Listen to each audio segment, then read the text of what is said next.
Hey everyone, welcome back to a new video, and in this video we're going to learn about the new property wrapper called add_app_storage. The special thing about app storage is that anytime the value in app storage changes anywhere in your application, the view rebuilds automatically. So to demonstrate this, let's create a small application. Let's call add_app_storage.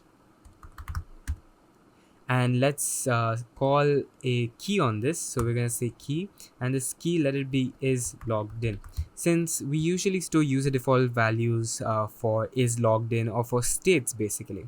So we have is logged in, and we're going to say private var is logged in. This is local, and we're going to set initially to false.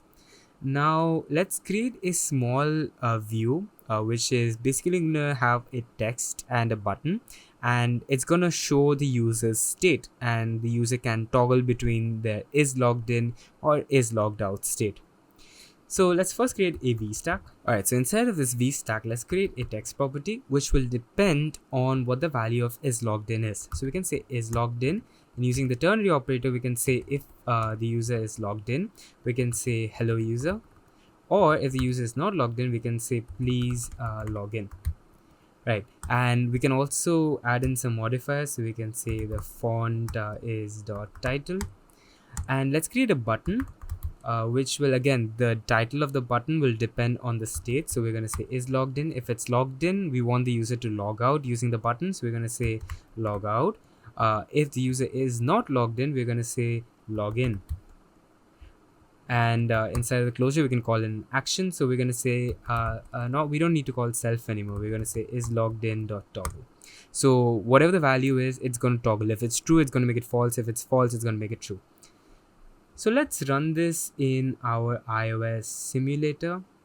So let's see how it actually works. So we have please log in initially because the value was false, and now when we say login, it logs us in and it says hello user, and then we can click it to log out. So we can say log out, login. So anytime the value in add_app_storage changes, the entire view is rebuilt without you having to specify anything.